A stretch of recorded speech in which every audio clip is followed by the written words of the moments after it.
Hey Gary, can you hear me okay? Yeah, it sounds good. And can you hear me? I can hear you great. Thanks so much. Sure. Listen, I appreciate it so much because, like I've said, I kind of do this in a vacuum, and I don't really often get intelligent feedback from people Oh, who really know my stuff. Well, it's just that there's so much content out there in the world. It's anyway. yeah, well, I was thinking about Nice to talk to someone who's done research on me and like is a fan of it. right on. You look great. Oh, thanks. Look, I got my summer hat on. I love it. And then well, there's a beef heart behind me on the wall. You see that painting over there? Oh, wow. Oh, goodness. It's a big one. He said he did it during Trout Mask Replica. It's supposed to be a flying saucer, I think. It's Well, very abstract, but I was thinking over the weekend about content and how, guitar wise, you're such a diverse, multi-dimensional cat. It goes way beyond guitar with you.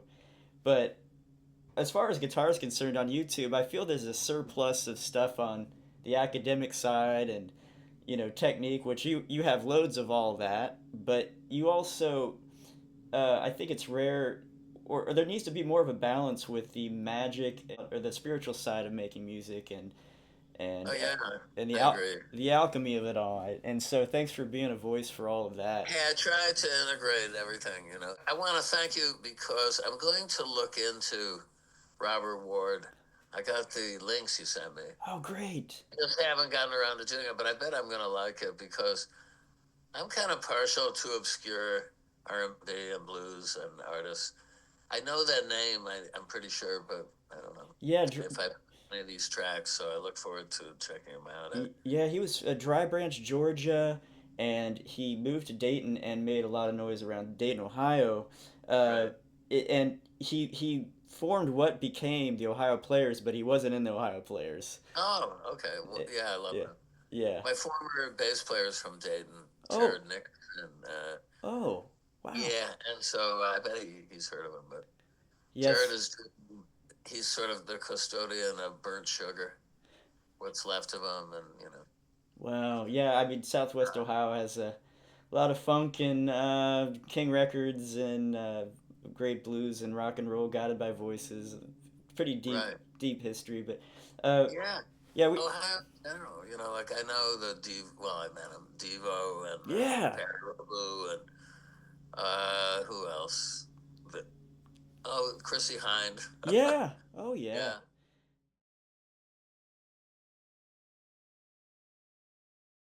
Just wanted to touch on Hal Wilner, Okay. and I, Well, Hal was a great, I producer and a cultural catalyst, and he definitely had instincts that were not mainstream, but they were always interesting and provocative. And he might have been the first to come up with these multiple artist tribute type albums and concerts. And I was part of several, but I I saw. go way back with him. I met him like I think the week I moved to New York. Somebody said you should meet this guy Hal Wilner, and he was just involved in trying to.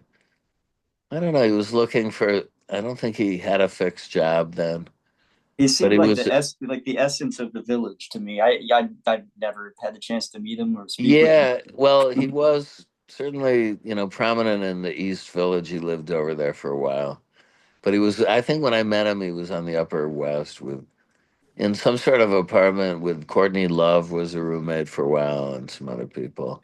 I was Uh, curious. Have you seen that clip? And he's talking with Lou Reed, and he's talking about 1930s Chinatown in the clip, oh yeah, okay. and he's referring back to a Jimmy Durante interview he heard because Jimmy apparently worked in Chinatown a lot. There was a lot of gigs, and he Right. said you could in the 30s the opium den would be wafting up into the street from the catacombs. Oh, that I don't know. It's Yeah, possible. I yeah, but missed it. I gotta see if I can see that. Uh, well, I know Lou was very close to Hal, yeah, and I also loved him, but uh, Did you make it to Hal's apartment ever? I Yeah, was just curious about his record collection. he had a large one. He had tons of records, and he was, yeah, I mean, he was. I went over to, he had a place on the East Village, and I saw him there a couple of times and hung out with him. And then he had a fire in the building. I don't know the real details of Oh, it. it's the worst. He had to, yeah, I think some of it got burned. Oof. He relocated again. Yeah, I mean, he was a great guy. I wish that I was able to have done more with him. It wasn't for me lack of trying, but Right. you know, it was he liked me and he stood up for me from time to time. But I wasn't part of his Right. inner circle, and I'd love to talk a little bit about Jeff Buckley. yeah, Of course, he's impacted my life as well. And just sure, endless perpetual inspiration, and your work together yeah, is so impactful. right. And I know it sort of starts with Hal as far as the whole mystical thing about St. Anne's Church and Okay, well, I mean, basically, Hal just rang me up in '91 and said, "I'm going to do a tribute at the church with other people from the downtown scene. okay. And I want you to be part of it, and it's going to be a tribute to Tim Buckley." And I was excited. I said, "I love Tim Buckley. I really did. I bought his albums, and I can remember where I was when I heard that he'd passed. Mhm. I just moved to Taipei. It's a long story, but Yeah. the first thing I did on the first day was switch on the English Armed Forces Network radio from the military base, and they said, "Yeah, singer-songwriter Jeff Buckley, sorry, Tim Buckley just passed." Yeah. Anyway, I got excited, and then he goes, "Well, I think that your singer you're working with, she could be on this," because I was signed to Columbia then, Yeah. and deal with Julia Hayward, and Gods and it wasn't Monsters. going too well, and it was dragging on, and we were fighting about stupid things, including the name of the band. You know. Then he goes, "Well, okay," and also his son, Tim's son Jeff, has contacted us. I was like, I didn't know he had a son. Yeah, uh, I think you guys would be really good working on a song of Tim's. Mm-hmm. So I said, sure, okay. I have an open mind, and I'm happy to collaborate or meet him and collaborate. So I went down, and then with the other singer, I worked up an arrangement of a song called "The King's Chain" from Sophronia, and we went down on a spring day. I think it was in May or June of Oh wow. '91, Wow. and it went well. It was like we went with everybody did a version of what they were planning to play for Hal and his staff, and we got the nod like it's really good. And so then I was packing up my stuff to leave, and I think she already left. Oh yeah, I was packing up, and then Jeff emerged, and he came up right away. I said, "This has to be Jeff," because he looked like his dad, but a very skinny, younger version. And he was vibing and rolling his eyes and really popping his eyes. He looked electric. He got my attention. He went, "Gary Lucas, I love you. Read about you and guitar player, and I love your guitar playing with Beefheart. Mm-hmm. I love what you were just playing out there," because he snuck in and he was observing the run throughs. That, that these were like final run throughs. He's in the wings and you didn't even know. Yeah. Yeah, well, he was in the pew. He was like out in, it was a church. We're up on the, what do you call it? The holy Altar. platform. Yeah, I'm not sure. The altar, yeah. It was like a stage, converted to a stage. Yeah. And he was hiding out, I think, just hunkered down in a pew in the back. So I said, "Well, great. Okay, why don't you come by tomorrow? We'll work up the King's Chain." So this is like the 2 days before the final show. To your apartment? It has to be a Wednesday. Yeah. Yeah, so he came over to my apartment, and I had set up a loop and was sounding great. Yeah. And I gave him a mic, and he started singing. This is my first encounter with his voice, and I was like, "Oh, God, listen to him. He's fucking amazing. Yeah. And he was soaring, and then it was over, and he handed me the mic back, and he said, "Was I any good?" Like, Jeff, you're a fucking star, man. You were Yeah. awesome. Like, Oh yeah. really? I am? Oh. He really wanted reassurance. He was very insecure at that point because it turned out he'd been coming from kind of a jealous scene with people putting him down in LA. Hmm. Kids like Buckley, they called him Fuckleys. I don't know. Wow. The only reason people are interested in you is because of your father, your dead father. Oh goodness. Was it Bluebird Blues? Was that one of the first things you worked on together, or? Yeah. So let me tell you how to do that. Right away, the wheels started spinning in my head. Once I heard like how good he was, I have to just backtrack a little bit. You Sure. see, I mentioned it wasn't going so well with my partner Mm-hmm. for various reasons. The Gods and Monsters got in the door with Columbia Records. I was an employee as a copywriter, but I violated a cardinal rule, which is an employee of the record company is not supposed to be given a deal Wow. to make I mean, it's an unwritten law. Let's put it Okay. that way. Yeah.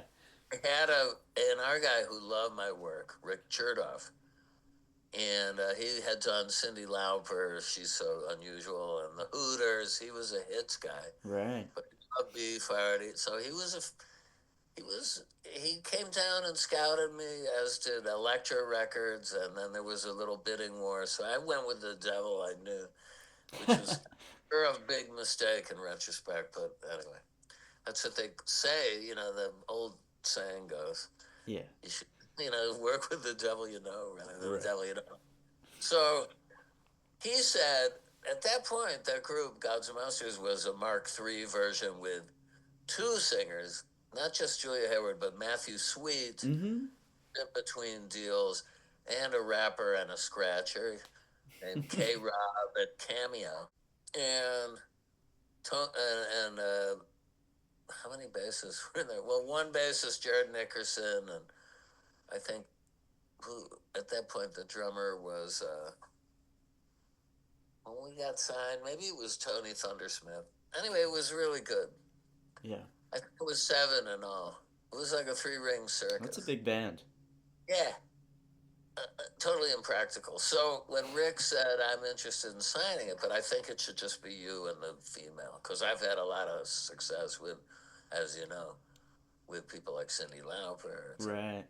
I was like, okay. So it was like, I just, got in bed there with, but I mean, I don't think a major, which is what I wanted a major deal, would have allowed you to bring in an unwieldy large group with different singers. 7-piece. Yeah. It's been done, but I don't think it's like hard to market. That's what they're concerned about. They want a consistent sound for radio, for instance. So, Right. and we were thinking in those terms, I guess. I don't know. It happened real fast. So I said, okay. Then he said, oh, I want you to write with her. I written all the material up to that point. Mm-hmm. You can hear some of these songs like Jericho. It's on an early album. Yeah, and Poison Tree. They were words and music by me. Mm-hmm. But he said, to be fair, I think you should co-write with her, just to be equitable. All right, so I tried that, but I was not happy with the results, and it seemed like he wasn't either. The alchemy just wasn't there, or the Yeah, and chemistry. also for me, the lyrics lacked something because she was into very polemical finger pointing, what Dylan might call finger pointing lyrics Right. about feminism. And when it wasn't really. I think it should have been a little bit more universal or abstract or something. Ethereal. Yeah.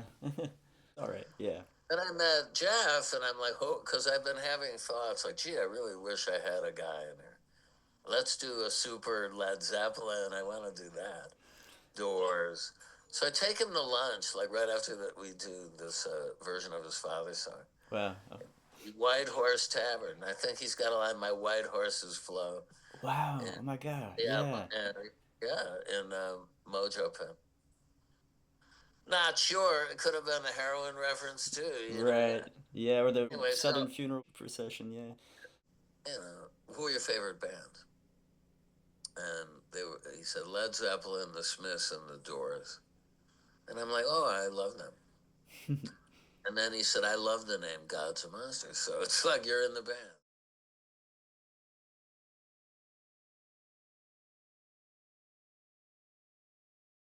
The compositions that Yeah, Mojo Pin and Grace, it's they're no, well, they were done quick, right? I had these instrumentals. yeah. I wrote them right after I got canned from Columbia. I came back from a tour. I said, okay, I call up Jeff. I'm like, what am I going to do? And he goes, I'll be your singer. So I went to bed happy that night. And my wife's freaked out. Like, you got to get your day job back. And I'm like, no, I got to keep going. No one will take it seriously. And I just got busy. I smoked some pot. I sat in the corner over there. Mm-hmm. Just was like improvising. And then I heard some magic notes. And oh, that sounds cool. Was there anything particular that you were consciously trying to channel or pull from? You No, no.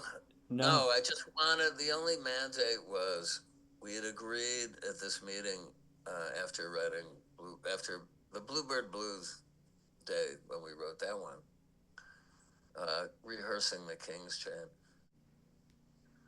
So I think if there was anything in mind, it wasn't specifically to ape a sound, but it was to drag that template of like a strong shaman-like lead singer and guitarist, update it though, make it modern. Yeah. I don't know. I just thought, That's wonderful. let's just do it. See what comes out. But I wasn't subjectively trying to go for any one thing. Now, when I gave him the music and he came back to New York some weeks later and we ran through these songs, he gave him the titles. This one's called Mojo Pin, and this one is now called Grace. My titles were Rise Up to Be, that was Grace, Mm-hmm. and You Will, that was Mojo Pin. Right. And just to encourage him, like rise up to be, and you will be the Right. rock star of your dreams, Right. and you will come to New York, and you will do this. I was trying to vibe him up. Yeah. There's such unique guitar parts. Yeah, And well, I Mojo Pin pretty Fred. that opening is my favorite, I think, minute in music history. It's the most Oh, thanks. when I think the word I created all of that, man.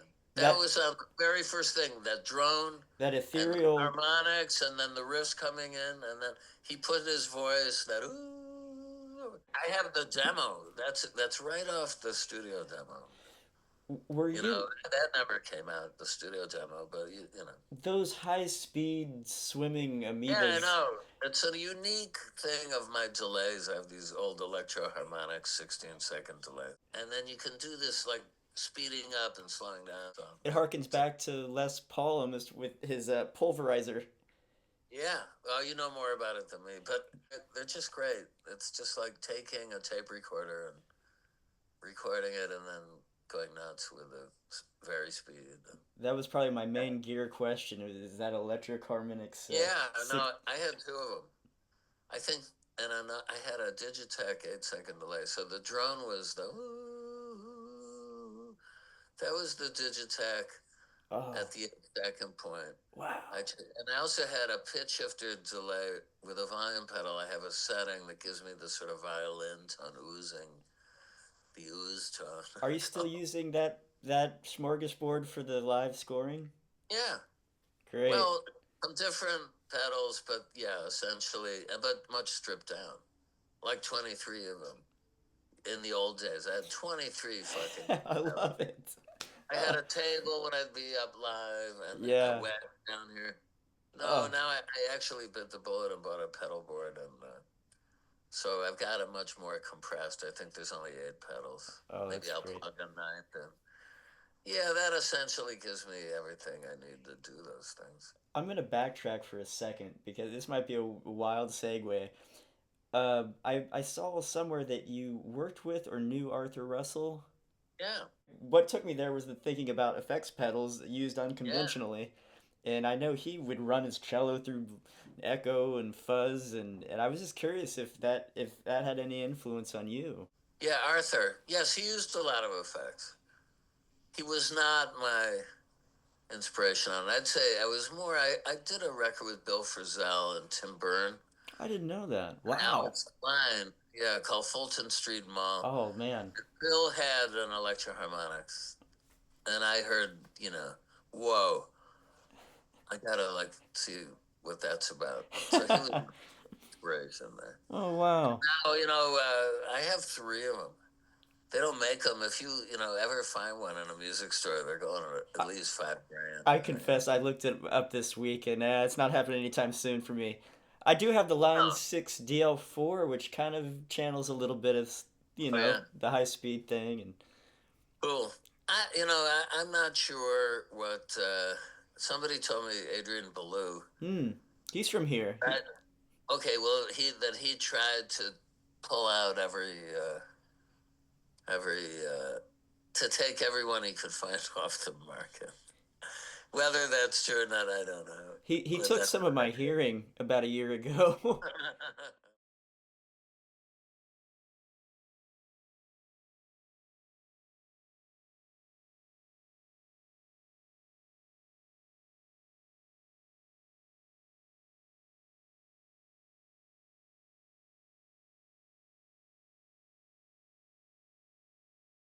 You are on the first two tracks on Grace. yeah, I wrote them and I played them. And yeah, and They those. sound totally unique to the rest of the record. I got, Jeff one day out of the blue after not talking to me for at least a year, called me and said, "I love you, Jeff. It's Gary. It's Jeff." So yes, what's up? Oh, I got this deal, and I'd really love you to come up and do these songs with me. They were so beautiful. Sure, Jeff. So we worked it out. I went up there.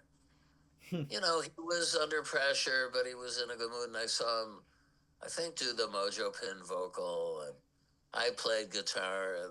The last day, he just went to play pinball in the front office and left me to my own devices, literally, to just embellish little space guitar parts all over the Oh tracks. yeah, that's the Now, stuff. people get that all wrong. So if you read my book, I painstakingly say this here is this, and at this, time in the song, I'm doing this through this delay. Because there's a lot of misinformation. In fact, there's a course given in Great Britain to students who are taking GRUs, or I don't know what they call them, the GCE. Mm-hmm. It's like level, an exam to get your A levels in music, I Uh-huh. think, whatever. And they use Grace as a test song and say, okay, write out the instrumentation ear by ear, what you think you hear. And so they claim that my guitar parts are synthesizer. And there's no. Oh, they're pretty Yeah, off. so they're idiots. I tried to correct it. I wrote letters and nothing. But they're probably still teaching wrong information. The rise up to be aka Grace, that has such unusual, like the F minor to G minor is just so odd, but it Well, works. I thought it worked. It I worked. don't Yeah, know. And yeah. I wrote that independent of Jeff. That arpeggiated thing was something I had come up with. Like, just, I used to get up in the middle of the night and have some music dancing around in my head, and I'd go and play softly in a corner there. And also the climb in that song was something I worked at before I met. That bolero figure of. That came, no, that was like, I, that, a lot of the work, the bulk of it was done after Jeff confirmed he would be my singer. Okay. The next day I woke up like, now I have to write Yeah, yeah, yeah. That music surge. for the project. So that was like done in a few days. Yeah, those surges of good news. I kind of react the same way. It's funny. It's like a lot of coffee. Yeah. So anyway, it came together, and then I just stopped working on them when I thought they sounded like complete. Yeah. But Criteria usually for songwriting is if I go to sleep and it's still fresh in my mind, the riffs or the harmonic structure, right. I can hear a vocal on it, then I I'll send it out. Well, I'm thankful for the music that you guys did make and the magic that Yeah, I think it. Well, listen, we you had know, a great year, yeah. and I'm always getting people like you know, writing me every day, like, "Thank you, bless you. It's changed my It's life." That's a real impacted the good. universe. That's a real good feeling. I played in a town called Olsztyn, which is used to be West Germany. Now it's Right. or no, East Germany. Now it's West Poland, northwest. And Nice. we played near well, outside of this castle that Copernicus lived in, and Really? his sketches are still on the wall where he was like Nice. measuring light shaft rays on, just figuring out how the solar system worked. That's fantastic. And I just remember, I just feel compelled to share this, that I took a midnight stroll, and there's nobody Right. around, and I was staring up at the tower that he probably was once working out of, and I had Grace in my ears, and I just, it was kind of like this little out of body experience. Right. I, I just Beautiful. felt compelled to share it, but No, I love that. Listen, you know, sometimes that music pops up in my mind in all sorts of odd situations, and I think it's like was a really indelible, you know, motif, and I'm proud of having stumbled across it and yeah. developed it because, uh, yeah, you know, I never really heard anything like it. And you used, over the years, I was gonna ask you, just as far as writing in general, have you gravitated towards a lot of open tuning? Yeah. Oh, it's a hallmark of my playing. Open D, open Yeah, A? pretty much like open D, open A, E minor, Yeah, D modal, drop D. Those are the ones I use the most. most conducive to A sparks. minor once in a while. You know, there's a bunch. I mean, I've experimented in. I'm not really so crazy with the. I mean, Mitchell invented 70 something tunings. Okay. I, you know, I just like, I'd confuse myself. I Well, wouldn't be able. E minor reminds me of Skip James. That's where he's my favorite. And Haunt, I so haunting. extensively written lots of music in that key. With Hard Time Killing Floor, and Yeah, they're wonderful. I love that key. he stands alone. He's not an anomaly. I mean, My favorite. yeah. Yeah, I like him, you know, the best. I like Robert Johnson, but I preferred Skip. I've personally written a lot just using open tunings, and back to beef art, and back to disorientation as a Just so conductor. you know, Beefheart claimed he invented them. Once, He invented I mean, what? he just like was an. He would just take credit for everything. Like Right. one time backstage, and Mink DeVille, who was very popular in New York, and it came to the dressing room after the show and said, "Don, man, I was with one of your guitarists earlier, and got your tunings, and they're beautiful." And he said, "You mean the tunings I invented? They're beautiful." And then he left. So like 3 in the morning, I was with him. He called up the guitar player Jeff Tepper, and he went, "What are you giving my songs away for, man?" That's sacred I geometry. was like, "Don, there's just open G and open D." Vestibule. Yeah. That's He was funny. like, "Yeah." He was like, "Yeah, people are like musicians are like crows. They'll peck away." You might be. He's But he on to was something. ripping him up. He thought Charlie Daniels had stolen the floppy boot stomp and turned it into the devil came down from Georgia. Wanted me to sue all these people. That'd be a heck of a court case. Oh God! That's My lawyer funny. at the time referred to Don once and said, "He's the most litigious son of a bitch." I mean, Well, nothing would ever be, you know. He didn't have the money. In order to sue, you got to really have a good case, I I and I there have a has to be a hit on the other end of it, like you know, to go after anybody. It's not worth it. Otherwise, you'll just be spending sounds like a tons of your waste of time. you know, chasing a mythical pot of gold at the end of the rainbow.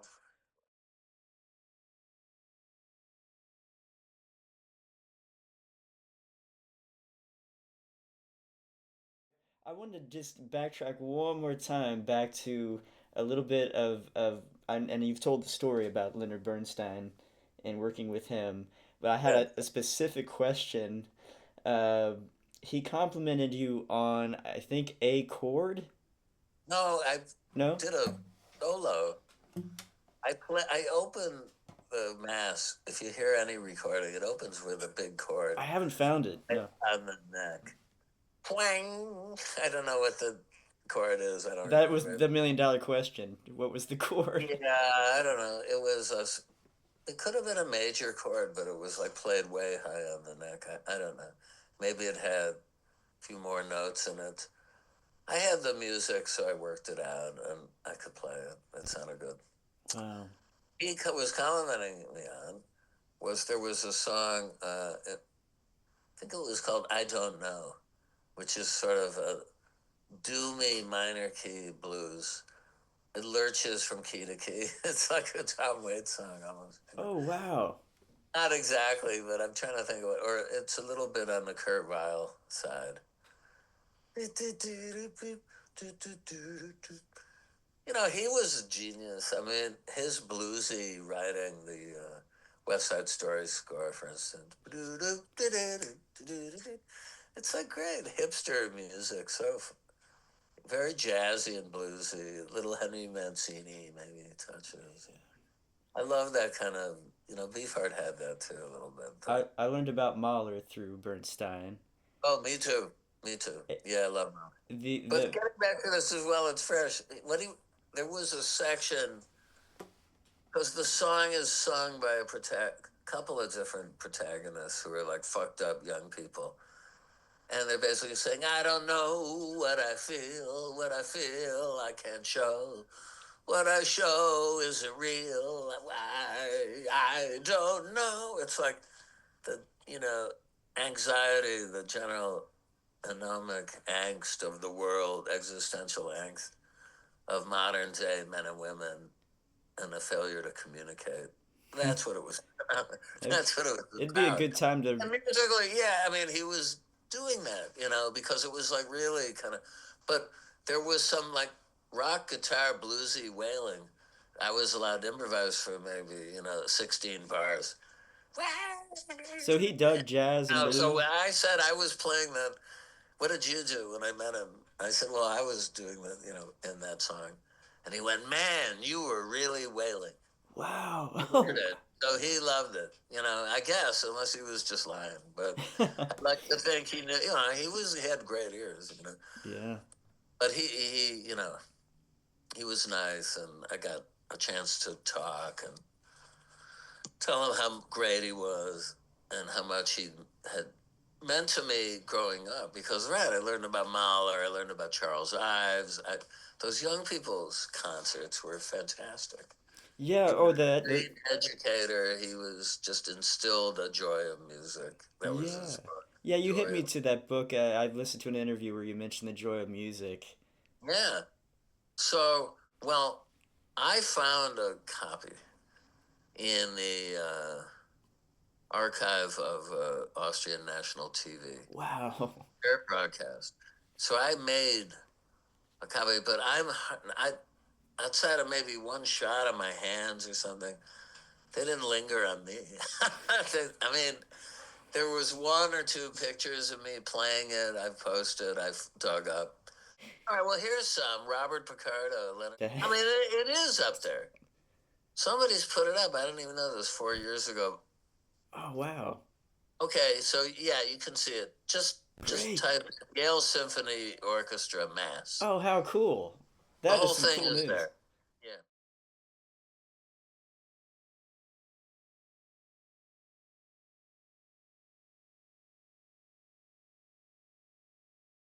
I think it's so good for festivals, this Gods and Monsters. It's a power trio, just free jazzy. All you got to do is plug in Gary Lucas' Journey in YouTube. And there's two versions. One's our first blow in a studio. Hmm. It's Alice Coltrane's Journey in Satchidananda, one of my Oh, favorite yeah. hypnotic pieces of music Oh, great. that I arranged, and then one in Woodstock around Christmas. Oh, great. But just check them out. But that's essentially, it's like a psychedelic rock, jazz rock power trio, mainly Fantastic. instrumental. Yeah. with world class, like Calvin Weston is like Billy Cobham to me. He's like a powerhouse, amazing drummer. He was with Ornette Coleman, Primetime, and Blood Ulmer, and Lounge Lizards. Yeah, John Ernie Lurie. Brooks is from the Modern Lovers, and Arthur Russell. He's the anchor. Just he's a steady, rock solid Wow. bassist. So me and Calvin are like dancing around and going out to the stratosphere around these grooves. So yeah, I'm thinking of calling this episode "Rise Up to Be." Yeah, baby. Love Yeah, it. yeah. All right, it's time. Gary, Thank you, man. Thank you, Noah. much love, man. Keep Same, going with brother. everything. All right, we'll stay in touch. All right, take All right, care. have a great day. You too, my friend. Bye bye. All right, take care.